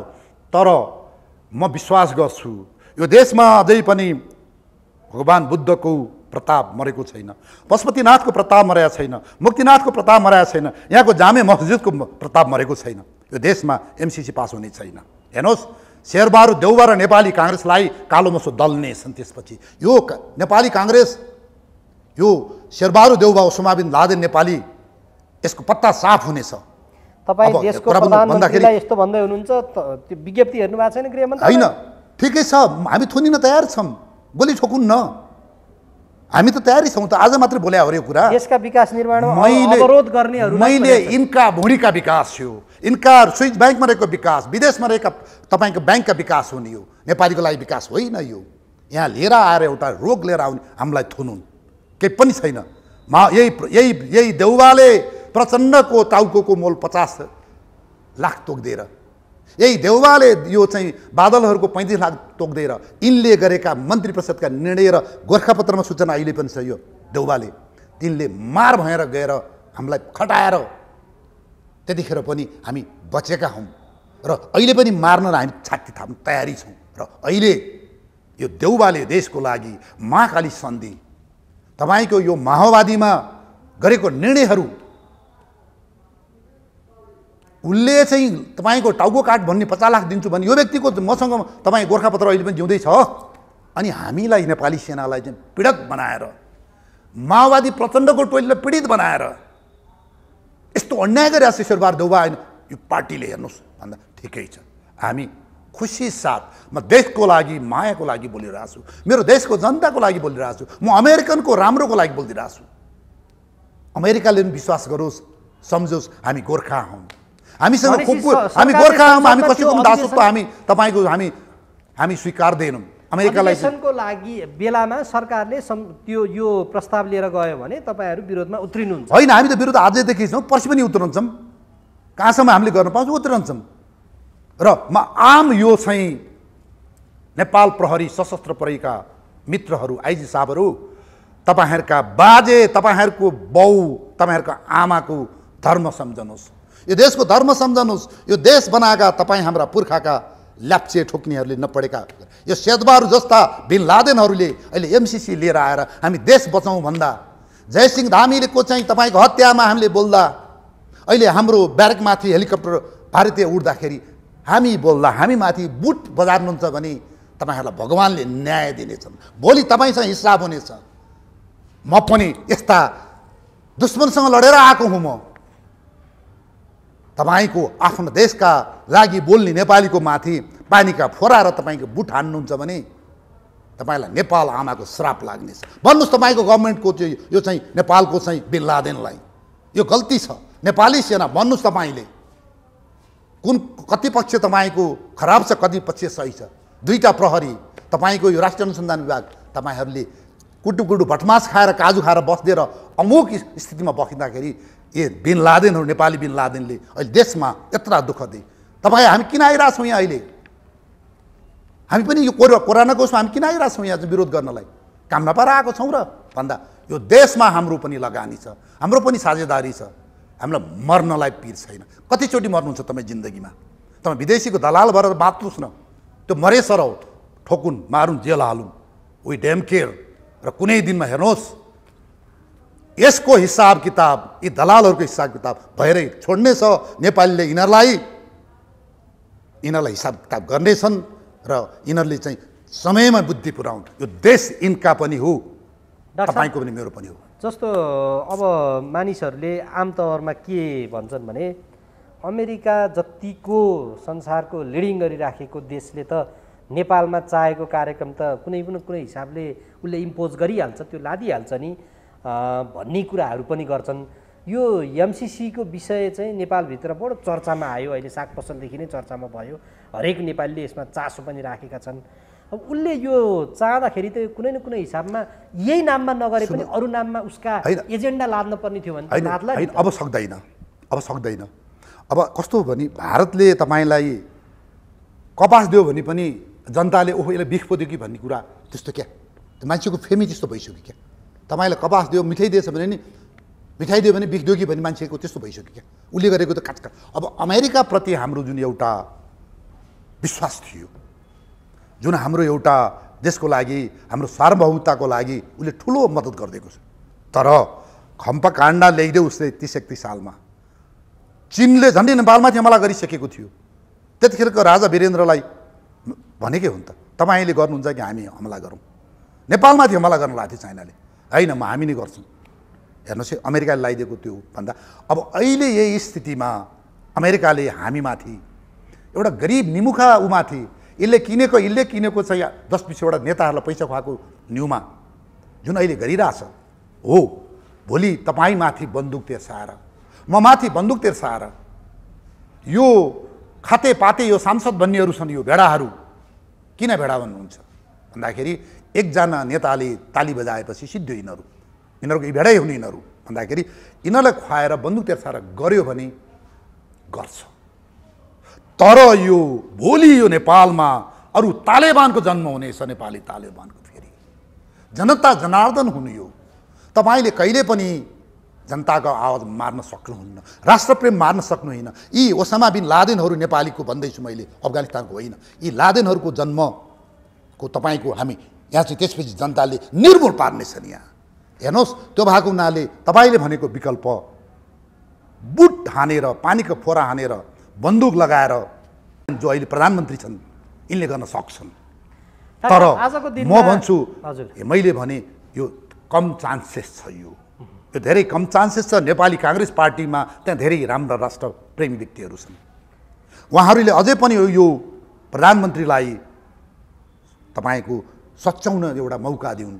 यिनका 2-4 छन् त्यहाँ, त्यो 11वटा बुँदा त सोध्न पठाइसक्यो त, त्यो फेरि भएर आयो भने त्यो बुँदा पठाउनु भनेको शेरबहादुर देउबाले आत्महत्या गर्नु हो। किन मैले अहिले भने नि त त्यो उसलाई अहिले थाहा रहन्छ भनेदेखि अस्ति किन सही गरेर आयो त? योभन्दा अगाडि प्रधानमन्त्री कालमा किन? ऊ त अपराधी, मैले त्यो राष्ट्रद्रोही भनेर ऊ भन्दैछु नि त म। त्यो कुराको कन्फर्मेसन कहिले हुन्थ्यो? अस्ति उसले चाहिँ त्यो ज्ञानेन्द्र बहादुर कार्की अर्थमन्त्री बन्ने बेला उसले चाहिँ कन्फर्म गरेर नेपाललाई भन्नुपर्ने कुरा हो कि है त? अहिले उसलाई त्यो कुरो केही थाहा नै छैन। अनि अहिले आएर सोच्छ पनि राष्ट्रघाती हो कि तपाईँ भन्नुहोस् न। 16 आना चाहिँ यो चाहिँ शेरबहादुर देउबा र त्यतिखेरको काङ्ग्रेस गभर्मेन्टलाई यो प्रधानमन्त्री यिनीहरू राष्ट्रद्रोही हुन्। यिनीहरूलाई सर्वोच्च अदालतमा मुद्दा हाल्नुपर्छ। भोलि यिनीहरूलाई तपाईँको कोर्ट मार्सल बसेर कुनै बेलामा यिनीहरूलाई चाहिँ तपाईँको ठिङ्ग्राउनुपर्छ। के पढे त यिनीहरूले? अहिले सोध्ने हो यो शेरबहादुर देउबाको आत्महत्या हो। यो अरूले जसरी संशोधन भएर आउनु पनि हुँदैन, पूर्ण रूपमा यो खारेजै हुनु होइन। अब यो जुङ्गाको लडाइँ भइसक्यो। नेपाली जनताले यो जसरी ल्याए पनि स्वीकार्दैनन्। यहाँ बन्दुक तेर्साएर स्वीकारिन्छ भने यसको आउटकम भोलि अरू नै हुनेछ र यो सत्ता ढल्नेछ। सत्ता होइन, हेर्नुहोस् यो आगो भइसकेको छ। एक कुरा बुझुन्, यो नेपाली काङ्ग्रेसभित्रका 2-4 टट्टु बाहेक, मैले टट्टु किन भने भन्दाखेरि त्यो गधाहरूको फ्यामिली हुन्छ, एउटा गधा खच्चर टट्टु भन्ने हुन्छ कि। त्यो टट्टु चाहिँ कस्तो जति भारी बोकाए अर्काको त्यति हिँड्छ। तर मुख्य राजनीतिक दलका प्रमुख शीर्ष नेताहरूले यसबारेमा कुनै शब्दै निकाल्दैनन् क्या। सत्तामा हुँदा हिजो केपी शर्मा ओलीले बढाउन खोजेका थिए, आज काङ्ग्रेसका चाहिँ एक सूत्रीय रूपमा यसलाई बढाउनुपर्छ, यो पारितै गर्नुपर्छ भन्छन्। अब नेकपा माओवादीले पनि केन्द्रले पनि यो प्रचण्डले चाहिँ यसमा चाहिँ नि विमति राखेको जस्तो चाहिँ देखिँदैन। तर हिजो नेकपा पार्टी हुँदाखेरि चाहिँ यो संशोधनसहित पारित हुनुपर्छ भने जस्तो देखिन्छ। समाजवादी अहिले माधव नेपालले त त्यही भनिरहेका छन्। भनेपछि यो 11 बुँदा सरकारले सोधे जस्तो नि गर्यो। यी समग्र गर्दाखेरि त पारित गर्ने दिशातर्फै गयो नि होइन। कम्युनिस्टहरू झुट हुन्, राष्ट्रिय सुरक्षाका लागि खतरा निर्मूल गर्नुपर्छ। काङ्ग्रेसले एउटा कुरा त झुट बोलेको छैन नि, सुरुदेखि अहिलेसम्म पास गरिदिनु त कहिले पनि भनेन नि, होइन त? तर अब होइन, उसले देशद्रोह त देशद्रोह गरे पनि तपाईँले बिखुले खाइरहेछ, होइन त भनेको छैन नि। देशका कम्युनिस्ट हेर्नुहोस् त, यी ओलीले पहिला के भने, सरकार महोदय के भने, अहिले के भन्नु? ओलीको कुरै नगर्नुहोस् न, यो महाकालीको चाहिँ राष्ट्र बेचवा देशको कति मारेको छ, ओम्नीदेखि लिएर त्यो के अर्को चाहिँ तपाईँको सञ्चार मन्त्री मार्फत, यो शेर्पा मार्फत, यसले कति भ्रष्टाचार गरेको कुरा छोडिदिनुहोस्। माकुने भने त माधव कुँवर नेपाल त उसले देश कहिले सम्झिँदैन, ऊ भारतको छाउरो हो, तर बाबुराम भट्टराई पछिको है। 1 नम्बरको छाउरो भारतको बाबुराम भट्टराई, दोस्रो छाउरो यो माकुने हो। यिनका कुरै नगर्नुहोस्। प्रचण्ड चाहिँ यो कस्तो भन्दा यो मलेटो भन्थ्यो चाहिँ, यो म हेटीमा हाइटी भन्छ, जाँदाखेरि त्यहाँ उतापट्टि अर्को ऊ चाहिँ के अरे अर्को देश छ यो डोमिनिकन रिपब्लिक। यो दुईवटा, एउटा गोरे र काले बिचमा जन्मेको अलिअलि गहुँ गोरो एउटा सन्तानलाई त्यो मलेटो भन्दो रहेछ क्या, भन्दा यो प्रचण्ड यो मलेटो भएको छ नि। यो चाहिँ भारतीय पनि यता चाइनाको पनि यो दुइटैको चाहिँ यो भएको हुनाले यो अब मलाई लाग्छ अहिले अमेरिकनको यी कमै छन्, यिनलाई आएर पर्सि समाउने भनेको पहिला प्रचण्डलाई समाउँछन्। किन भन्दा तेरो 17,000 हेगमा पुऱ्याउँछु अब घुमाएर होइन। अब यिनलाई श्रीमतीलाई फ्री उपचार त पहिला गराइसकेको छु यो उसले भन्दाखेरि त्यो त्रास देखाइन्छ यिनलाई, यिनले कति धान्छन्। अब त्यसपछि गएर अब अरू पार्टीहरूलाई यिनीहरूलाई अब केही देखाइएला, तर तैपनि यो कम्युनिस्टहरू साम्राज्यवादीको विरोध गर्ने हुनाले अन्तर्राष्ट्रिय क्षेत्रमा यिनीहरूको एउटा नाक जोगाउनु पनि यिनीहरूले केही न केही तपाईँको एउटा देखाएर, यहाँ हडल्स देखाएर यो पक्षमा यिनीहरू जानेछवाला छैन। यो चाहिँ हेर्नुहोस्। र प्रचण्डले भोलि चुनावमा गएर भोट माग्ने भनेको एमसिसीको विरुद्धमा मेरो कारणले गर्दा एमसिसी पास भएन, यिनको मेन एजेन्डा यही हुनेछ, काङ्ग्रेस सखाप हुनेछ र यो ओलीले पनि एमसिसीलाई प्रत्यक्ष साथ दिने छैनन् भन्ने मलाई एउटा विश्वास छ। र भोलि एक्लो पर्ने यो नेपाली काङ्ग्रेस हो र नेपाली काङ्ग्रेसलाई यति अछुतो हुनेछ भोलिको दिनमा। हेर्नुहोस्, एक शब्दमा भन्नुपर्दा यो पारित गर्दैनन् भन्ने एउटा छ मलाई विश्वास छ। मेरो पितृहरू, तपाईँका पितृहरू, यो देश बनाउने लडाकुहरू, तपाईँको आमा, मेरो आमा, पशुपतिनाथ, जामे मस्जिद, बुद्ध भगवान, किराँत, राई लिम्बू सबैको भगवानहरूको आशीर्वादले यो देशमा एमसिसी पास हुने छैन। डाक्टर साहब, अब आजको दिनमा एउटा व्यक्ति जो जाँदाखेरि तुइनबाट झरिएर मर्नुपर्छ, अर्काको देशको सुरक्षा बलको कारणले निर्बाध रूपमा चाहिँ सार्वभौम सत्ता देशमाथि हेलिकप्टरहरू उड्छन् छिमेकी देशको, अनि हुम्लामा सीमा मिचियो भनेर सरकारले टोली गठन गर्छ। यो कस्तो के भइरहेछ डाक्टर साहब यो देशमा? सुन्नुहोस्, नेपाली काङ्ग्रेसको उसको नुनको सोझो हो यो भारतप्रति। भारतले खडा गरिदियो पार्टी, 7 सालमा भारतले हतियार बोकेर पठायो, 17 साल 18 सालमा भारतले मेची महाकाली तपाईँको भारतले चाहिँ यो गर्न लगायो, वनढुङ्गा काण्ड गर्न लगायो, बलाङ काण्ड गर्न लगायो। 46 सालमा चन्द्रशेखरलाई बोकेर आयो, भारतको रको योजनामा आएको भनेर त रले लेखिसकेको छ। यो गणेशमान यो गिरिजा आयो नि पछि लागेर चन्द्रशेखरको, त्यसरी आयो। त्यसपछि गएर तपाईँको चाहिँ यो गणतन्त्र ल्याउने यही हो, महाकाली सन्धि गराउने यही हो। अब अहिले ल्याएर एमसिसी यसैले लिएर आउँछ देशमा र खम्पा हुल्ने। 9 साल 10 सालमा नेपालमा खम्पा छिराउने यो नेपाली काङ्ग्रेस हो। मैले बोलेको इतिहास बोलेको हो। र जुन तपाईँले भारतले नाकाबन्दी लाउँदा यसले एक शब्द बोलेन। महेन्द्रनगरमा पोर्की परार एकजना भाइ मारेको छ, इन्डियन एसएसबीले एक शब्द बोलेन। अहिले तपाईँको 1-1.5 महिना भइसक्यो जयसिंह धामीलाई मारेको, कन्फर्म 100% एसएसबीले मारेको छ। जनताले सबैले थाहा छ। यसले एउटा प्रोटेस्ट लेख्न नसकेको, एउटा 2 अक्षर लेख्न नसकेको त भारतको विदेश मन्त्रालयले प्रवक्ताले बोल्यो नि त, हामीलाई जानकारी छैन। पत्रपत्रिका हेर्नुहोस्। र हुँदा अब यो सबै राजछोप गरेर अस्ति राखी लाउँछ, नेपाली काङ्ग्रेस लाएर राखी हो नि त त्यो त, भन्दाखेरि यो नेपाली काङ्ग्रेसले भारतप्रति तिर्न पर्ने यो नुन गुण हो, यो यसले बोल्दैन। जहाँसम्म तपाईँले अहिले अब हेलिकप्टर उडाएको कुरामा सिडिओको थाप्लामा हालिदिएको छ, कसको थाप्लामा हालिदिएको छ। यस्तो हुन्छ भने तपाईँको गृहमन्त्रीले त्यहाँको गृहमन्त्रीलाई फोन गर्नु पऱ्यो, प्रधानमन्त्री त्यहाँको प्रधानमन्त्री phone informal what is this, नेपाली सेनाले त्यहाँको सेनासँग कुरा गर्नु पऱ्यो, आफ्नो च्यानलबाट गर्नु पऱ्यो, ट्र्याक टु डिप्लोमेसी तपाईँको व्यापारीले व्यापारीसँग गर्नु पऱ्यो, पत्रकारले पत्रकारसँग गर्नु पऱ्यो। यसलाई डिफ्युज गरौँ भन्दा किन गरिँदैन भन्दा यो गभर्मेन्टले नेपाली काङ्ग्रेसले भारतको नुनको गुन्तिर्चेले बोल्दैन। भोलि गएर बरु यसलाई ग्रेटर बिहार बनाऊ, युपी बनाऊ भने नि नेपाली काङ्ग्रेस चाहिँ ठोक्दैन। हेर्नुहोस्, म दृष्टान्तहरू दिन्छु। अब अर्को कुरो, जहाँसम्म तपाईँले चिनको सिमाना खोज्यो भन्ने कुरामा यसमा म विरोध गर्दिनँ। म एउटा नेपालीको नाताले के भन्छु भने हराएको सीमा खोज्छु भन्छ भने म एउटा निष्पक्ष रूपबाट म गाली गर्दिनँ यसलाई। भोलि भारतमा नि खोजोस्। यो नजिर यसले नेपाली काङ्ग्रेसले अब यतातिर हाल्न साथ यसका कान समाउनुपर्छ। अब सुस्ताका कुरा तपाईँको मेची ताप्लेजुङदेखि लिएर कालापानी नालापानीसम्मको कुरा लौ त काङ्ग्रेसले कुन चाहिँ नाकले नउठाउँदो रहेछ त। जुत्ता ठोक्नुपर्छ यस्ता चाहिँ तपाईँका नेतालाई। म यो चिनको तपाईँको हुम्लामा उठाएको कुरा म यसमा विरोध गर्दिनँ। खोजौँ जमिन, यदि खाएको छन् भने, मिचेको छन् भने, जसले गरेको छ त्यसमा हामीले विरोध गर्नु हुँदैन।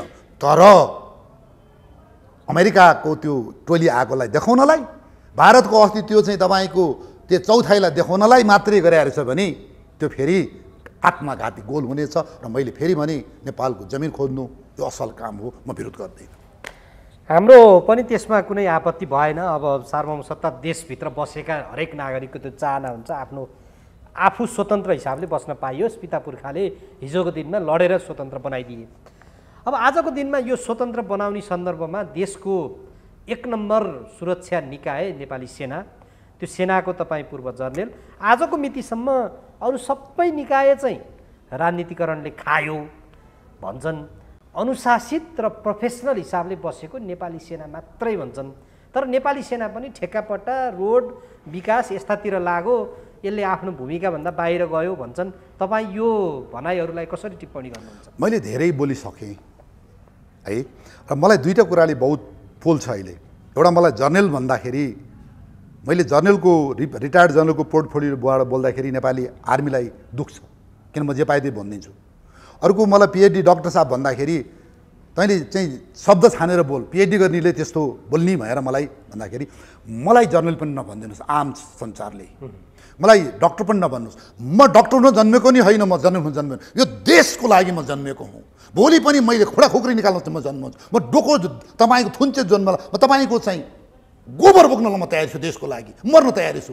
मलाई जर्नल पनि चाहिएन, मलाई डक्टर पनि चाहिएन, पहिला कुरा। दोस्रो कुरा, नेपाली सेनाले सबै कुरा थाहा छ। यसको इतिहास के थियो, यसले तपाईँको चाहिँ धर्म संस्कार संस्कृति जुगाएर लिएर आएको।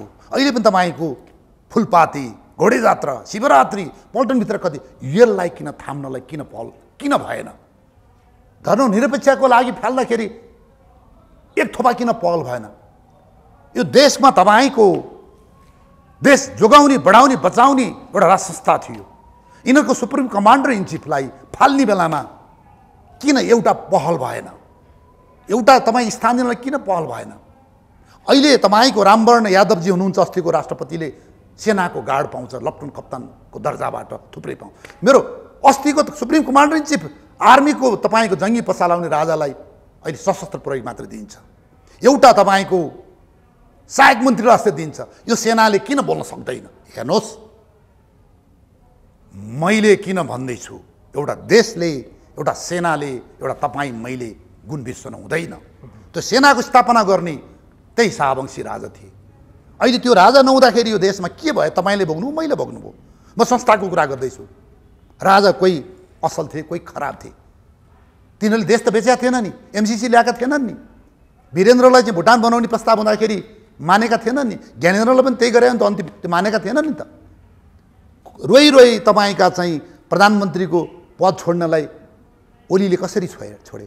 गिरिजा रोई चाहिँ छोड्न नमान। यस्तो तपाईँको देशमा राजाले खुसी भएर कसरी छोडे होला भन्दाखेरि यो चिजहरूमा मैले धेरै भन्नु छैन। नेपाली सेनाले एउटा देश र जनताको भावना बुझ्दियोस्। जनताले के भन्छ अहिले? सेना आऊ देश बचाऊ भनिरहेछ, धर्म बचाऊ, देश बचाऊ भनिरहेछ। यो कुरा सुनोस्, यो संस्थामा तपाईँका यो संस्था 1000 वर्ष रहनुपर्छ। हाम्रा पुर्खाले, तपाईँका पुर्खाले, नेपाली जनताले बनाएको इतिहास हो, 1000 वर्ष रहनुपर्छ। यसो वृद्धि होस्, तर तपाईँका लुरे झ्याउरे भएर जे तनी भारतले जे गरिन् सनी, नेताले जे गरिन् सनी, एउटा हात धुनी त्यो चाहिँ के भन्छ नि, त्यो गाउँघरमा हुँदैन पहिला हात धुनी, त्यो बाटा के जस्तो भन्दा त्यस्तो भएर बस्नु हुँदैन। एउटा वीरका सन्तान वीर भएर यो देशको इमान जमान धर्म संस्कार संस्कृति र राज संस्थाको लागि टाउको लुकाउनु हुन्न। सेना र राज संस्था नभयो भने यो देश बर्बाद हुन्छ। हेर्नुहोस्, हामीले त देख्यौँ नि त भन्दा यो चिजहरूले। मैले सेनाको विषयमा म धेरै टिका टिप्पणी गर्दिनँ, मैले 1000चोटि कुरा बोलेर आएको छु। मैले भने सेनाको एकता अपरिहार्य छ, यो 1000 वर्ष रहनुपर्छ। यो देश बन्न साथ नेपाली सेना ठप्पै टाँसेर आउँछ, चुम्बक जस्तो गरेर। हेर्नुहोस्, यिनले यो जनताको एउटा भावनालाई मूल्याङ्कन गरौँ, मेरो यति मात्रै छ भनाइ। जस्तो सेनाकै सन्दर्भमा चाहिँ भर्खरै सेनाको प्रमुख चाहिँ रिटायर हुनुभयो, उहाँको कार्यकाल कस्तो रह्यो तपाईँले मूल्याङ्कन गर्दा चाहिँ? होइन, मैले उहाँको कार्यकाल सफल रह्यो। अब यहाँ अहिले उहाँ रिटायर्ड हुनलाई 2-3 दिन बाँकी रहँदा 1 महिना बिदा बसेदेखिको अब थुप्रै पत्र पत्रिकामा मनपरी लेखेको मैले देख्छु। मलाई भित्रको माइक्रो म्यानेजमेन्ट मलाई थाहा हुँदैन, म रिटायर तपाईँ जस्तै हो, तर मैले 2-4 देख्ने कुराहरू म भनिदिन्छु। आम नेपालीहरू, नेपाली सेनाहरू, तपाईँ जो लुकी लुकी लेखाइरहनु भएको छ तपाईँहरू पनि, तपाईँहरूले बुझ्नुहोस् यो कुरा। एउटा, सेनामा रहेका कृत्य नागरिकता, कृत्य प्रमाणपत्रहरू यिनले सब खारिज गरे, सिपाहीदेखि जर्नलिस्टसम्म। यहाँ कृत्य भएर तपाईँका 2 तारे 3 तारे भएर कति 4 तारे नै भयो, के भयो भन्दाखेरि त्यो एउटा सिस्टम थियो, एउटा कल्चर थियो। हेर्नुहोस्, यो यिनले खारेज गरे। अर्को कुरा, भ्रष्टाचारीहरू ठुल्ठुला तपाईँका फुलीहरू पनि गए, 2-3 हजार गएको देखियो। अर्को कुरा, यिनले शान्ति सेनाको कोटा बाँड्ने छ, जुन मैले पनि पाउँथेँ भुपू भएर पनि 2-3 वर्षमा एउटा, बालवालाले पनि पाउँथे जर्नेलहरूले, त्यसमा नियत खराब देखियो, त्यो उनले क्यान्सल गरे। र अब यो त्यसपछि यो भद्रकालीको पेट्रोल पम्प पहिला प्रधान सेनापतिको कार्यालयले सिधै त्यहाँको आमदामी आफैले चलाउँथ्यो, खर्च गर्थ्यो। अब त्यो राम्रै काममा गर्थ्यो होला भन्दा, तर उनले अहिले कल्याणकारीमा हालिदिएछन् भन्दा। अब धेरै कुराहरू हामीले हेर्ने यो हो। र अब भित्र कसलाई च्यापे कसलाई फाले, अब त्यो कुरा अहिले लेखिन्छ देखिन्छ होइन।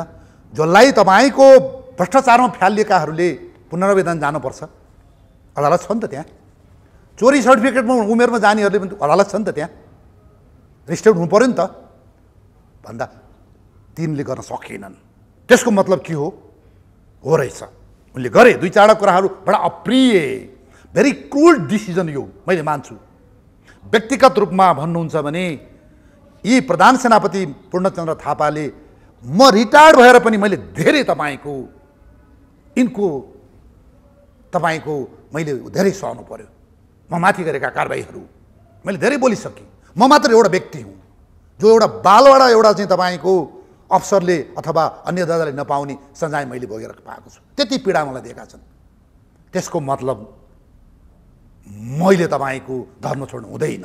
उनको कार्यकाल सफल रह्यो। उनले एउटा अप्रिय चाहिँ तपाईँको निर्णय गरेर गए 2-4 उसको लागि मैले भनेको छु यो चिजहरू। र होला एउटा व्यक्ति हो, अब कति तपाईँको अब एउटा सबै हेर्न सक्दैन, 1 लाख जति सेना छ यहाँ हो। अब उहाँका कवि कमजोरी होलान्। अहिले पत्र पत्रिकामा यो फास्ट ट्र्याकको ठेक्काको पैसा खायो, के बुटको के खायो त्यो खायो भन्दाखेरि अब मुद्दा हाल्दै भयो, गर्दै भयो होइन भन्दाखेरि अब होला उनी देवता होइनन्। र अब अर्को नयाँ आउने प्रधान सेनापति हुनुहुन्छ, त्यत्तिकै अब्बल हुनुहुन्छ। उहाँले पनि आफ्नो कार्यकालमा पूर्णचन्द्र थापालाई जित्नुपर्छ, जुन एउटा अभिलेख खडा गरेका छन्। उहाँले पनि गर्नुपर्छ। एउटा योग्य व्यक्ति हुनुहुन्छ र राम्रो व्यक्ति हुनुहुन्छ र उहाँको कार्यकालमा राम्रो हुन्छ मैले आशा गरेको छु। आजको दिनमा यो नेपालमा केपी शर्मा ओलीलाई हटाइसके पछाडि यो सरकार आयो। यो सरकार आइसके पछाडि मन्त्री परिषदले पनि पूर्णता पाएको छैन, 2 महिना भइसक्यो। सरकारले जुन एउटा गति लिनु पर्थ्यो भनिन्छ, जुन एउटा अपेक्षा थियो भनिन्छ, त्यो खालको पनि भएको छैन। शासन व्यवस्थामै मानिसहरूले प्रश्न गर्न थालेका छन्। विदेशी हस्तक्षेप बढो भन्छन् र त्यो नाङ्गो रूपमै देखियो भन्दैछन्। यी समग्र कुरालाई हेर्दाखेरि सेनाले के सोचिराखेको होला? तपाईँलाई त सूचनाहरू दिँदा हुन् नि। होइन, म सूचनामा म जिरो छु। म तपाईँ जस्तै छु र दिँदा नि दिँदैन, भुपुहरूले पाउँदैन त दिनु पनि हुन्न काहीँ पनि। र यो तपाईँले जुन कुरा गर्नुभयो यो हुनु थियो। यो विदेशी पश्चिमाले भारत लगायतले नेपालीलाई हामीलाई चाहिन्थ्यो ए पोजिटिभ रगत, उनीहरूले ओ नेगेटिभ हालिदिएको संविधान हो। यो संविधान जिउँदो छौँजेल हामी ओ नेगेटिभ रगत परेर हामी मर्नेछौँ, काटामार हुनेछ।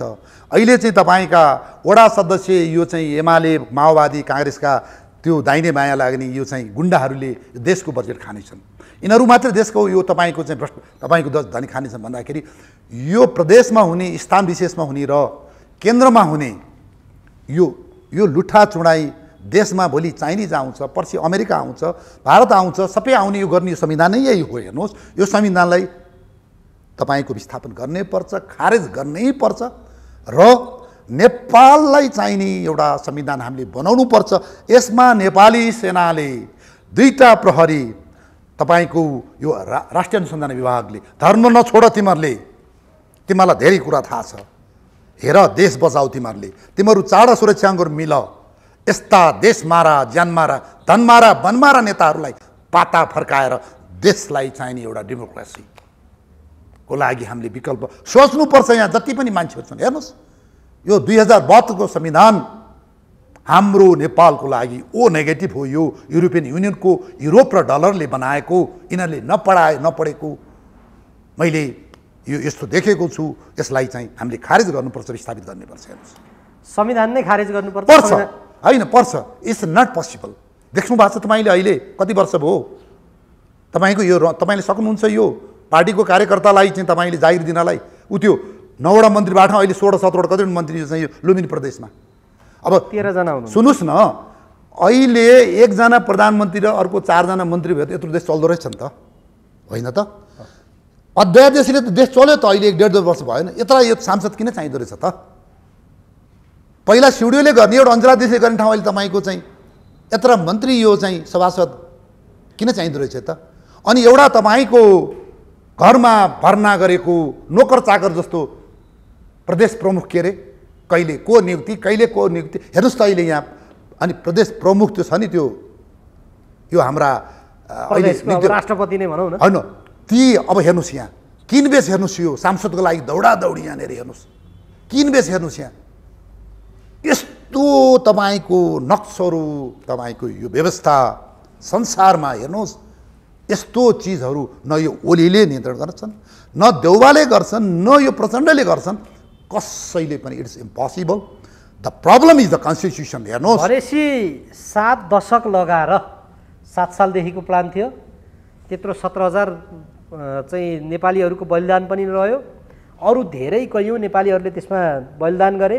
हिजोको दिनमा यहाँहरूले पनि त्यही संविधान बनाउनलाई जङ्गल पसेको माओवादीसँग पनि द्वन्द्व गर्नुभयो। यत्रो चाहिँ मेहनत गरेर यति वर्ष लाएर बल्ल बल्ल 64 देखि 72 सम्म लाएर अर्बौँ खर्च गरेर यति धेरै नेपालीले बलिदान दिएर ल्याएको संविधान यही नेपालीहरूलाई काम नलाग्ने भयो। नो, यो संविधान नेपाली ल्याएको होइन। तपाईँ प्रष्टै हुनुहोस्। त्यो हाम्रो देवप्रकाश त्रिपाठीले भनेको थियो देउसिरे संविधान के। एउटाले देउसी भन भाइ हो भने, एउटाले देउसिरे भनेर त्यो अरू सबैले भनेका संविधान हो। तपाईँले सुन्नुहोस्, यो संविधानमा ले पनि राम्रो काम गर्न सक्थ्यो। हेर्नुहोस्, तपाईँमा राष्ट्रप्रेम हुनु पर्यो। प्रचण्डको तपाईँले कुरा गर्नुहुन्छ भने भारतको ज्वाइँ भएर छोराछोरीलाई सबै भारतमा पढाएर नेपाली गरिबलाई मारेर भारतको देहरादून चक्रातमा तपाईँको तालिम गरेर नेपाली मारेर भारतीय दलाल हुनुभएकाले नै बाबुराम भट्टराईको त नसामा यिनका रगत भारतीय छ। त्यो व्यक्तिले चलाएको संविधान। माधव नेपालको कुरा गर्नुहुन्छ भनेदेखि यिनले हमारा इन्डिया, हमारे भारत महान भन्ने मान्छे हो। त्यसपछि तपाईँको केपी शर्मा ओलीले त पटक महाकाली सन्धिको एक्टर हो।